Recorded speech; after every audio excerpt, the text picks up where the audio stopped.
Untungnya, Mbak Tato datang di saat yang tepat. Ayah yang tadinya emosi pun langsung tersenyum manja melihat kebohaian bodi Mbak Tato. Ayahnya pun bergegas keluar, diikuti oleh Mbak Tato yang menyempatkan diri untuk mengkodo Mas Pono dengan kedipannya. Wik wik. Waktu terus berjalan.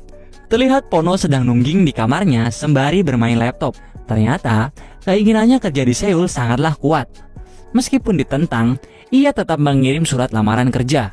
Tapi diam-diam, ayahnya sedari tadi sudah mengamati tingkah laku anaknya itu.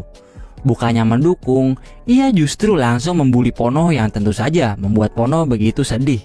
Pada esok harinya, ayah yang sudah lama tidak mengakses Serabi Lempit hendak memamerkan ceweknya yang lebih mantap. Tapi siapa sangka pacarnya ayah yang bernama Tunik itu kaget saat melihat Mas Pono. Begitupun sebaliknya, ternyata mereka dulunya adalah sepasang kekasih tanpa ayah Mas Pono tahu. Jadilah mereka main sinetron. Pacar ayahku ternyata mantan kekasihku. Gak ada yang canda. Ayah Mas Pono yang belum peka pun keluar dari ruangan itu diikuti dengan Tunik dengan wajah yang kebingungan. Mbak Tato pun tidak tahu apa-apa. Ia hanya bisa senyum-senyum manja pada Mas Pono. Tapi Mas Pono justru terlalu fokus pada Tunik dan bergegas keluar mengikuti mantan kekasihnya itu. Di luar ternyata Tunik tengah berdiri sendirian. Kesempatan ini digunakan oleh Mas Pono untuk langsung menghampirinya. Tapi sayang seribu sayang, Tunik terlihat acuh sekali dengan Mas Pono. Tidak lama kemudian, Tunik lalu bertanya kenapa ia dulu ditinggalin. Mas Pono dengan pasrah lalu menjawab, karena dulunya Tunik tidak bisa ngupil pakai jempol. Saya bisa ngupil pakai jempol, jempolnya orang sih, jempol kaki.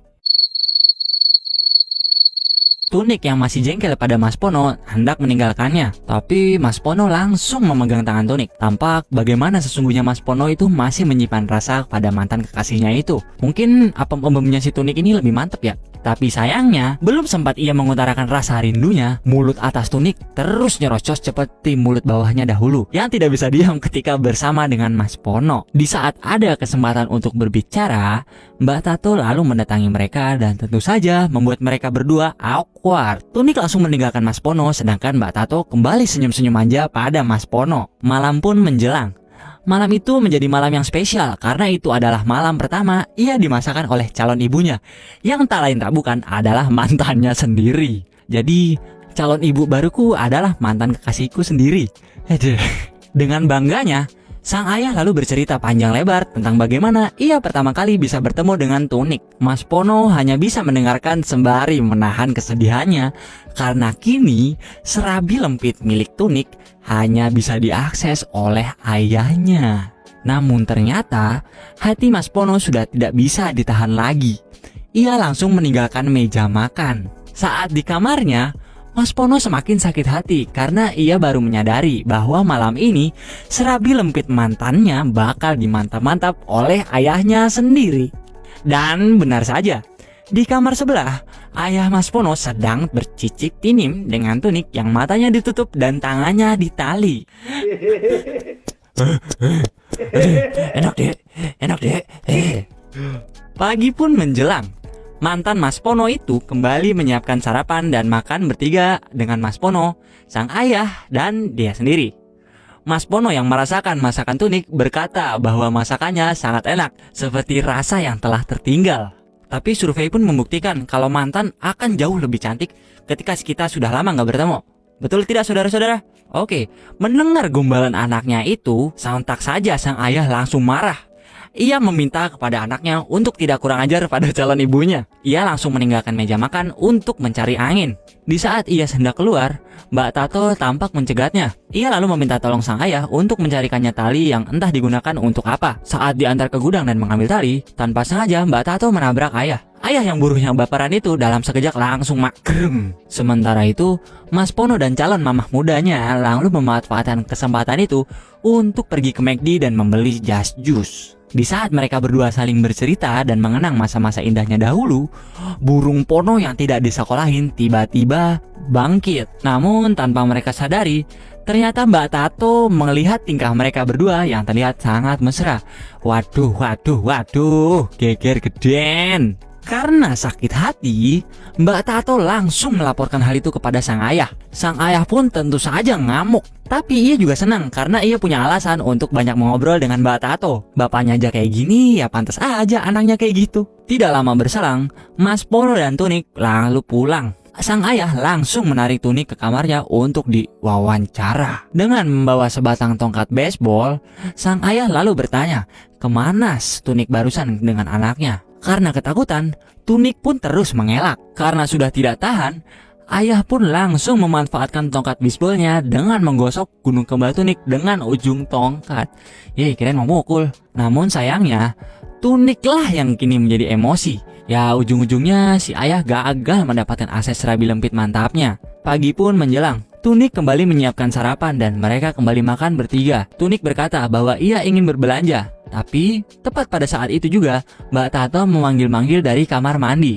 Tanpa berpikir panjang, sang ayah pun langsung menghampirinya. Dan saat itu juga, Tunik memutuskan untuk pergi dengan mantannya atau anaknya si ayah itu. Ternyata Mbak Tato meminta bantuan untuk membersihkan pot bunganya. Ayah yang melihat Mbak Tato di dalam kamar mandi, dan ditambah ia sudah ditinggal sendiri, membuat manuk cucak rowo sang ayah langsung bangkit. Dengan perlahan-lahan, sang ayah mendekati Mbak Tato yang seksi itu.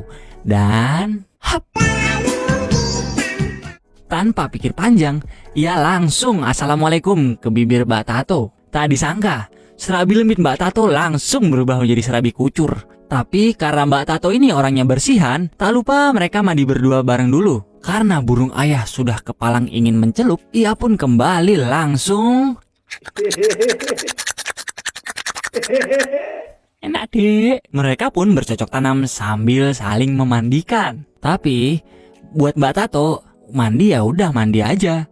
Kini di ruang tengah, ia tengah bersiap untuk program bercocok tanam ilegal yang sesungguhnya. Dengan keahlian senam ala cumi-cuminya, sang ayah memanfaatkan gegesitan tangannya pada serabi lempit Mbak Tato yang sudah sangat-sangat basah. Editor itu di suaranya di blur bisa gak sih? Terlalu frontal, tapi bebas deh.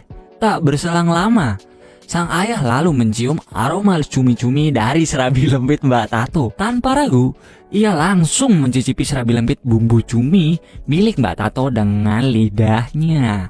Tapi siapa sangka, justru lama-kelamaan Mbak Tato merasa seperti anjing. Bagaimana tidak? Karena mereka saat ini sedang bercocok tanam dengan gaya anjing. Waktu pun terus berlalu. Tunik serta Mas Popo pun akhirnya pulang. Anjir, Mas Popo siapa? Sorry, Mas Pono pun akhirnya pulang. Sesampainya di rumah, Mas Pono kaget saat ia melihat Mbak Tato yang tampak habis keramas. Pikirannya insecure kemana-mana. Tapi ia hanya bisa terdiam, apalagi terlihat ayahnya semakin mesra dengan pacarnya. Malam harinya, Mas Pono yang hatinya galau akhirnya memutuskan untuk mencurahkan segala isi hatinya pada Tunik. Dan tanpa diduga, Tunik juga menyatakan pada Mas Pono bahwa sesungguhnya Tunik ini masih cinta sama Pono. Dan tanpa pikir panjang, Mas Pono pun langsung menarik Mbak Tunik ke kamarnya. Dan burung Mas Pono langsung mencelup serabi lempitnya Tunik yang begitu mantap ini. Tapi tiba-tiba, ayah masuk ke kamar Mas Pono. Mas Pono yang lagi posisi enak pun terkejut. Ia langsung mendorong Tunik yang saat itu sedang cosplay menjadi anjing. Ia langsung menutup Tunik dengan selimut. Sang ayah yang melihat itu tak bisa berkata apa-apa. Ia hanya terdiam lalu pergi dengan wajah yang sangat emosional. 6 bulan telah berlalu. Secara matratap, lagi-lagi kita akan melihat Mas Pono sedang bercocok tanam dengan Tunik di dalam mobil. Tidak seperti sebelumnya. Kini mereka bercocok tanam hanya dengan gaya anjing. Karena pergerakan mereka yang begitu gesit dan lincah, mereka tampak seperti mesin jahit.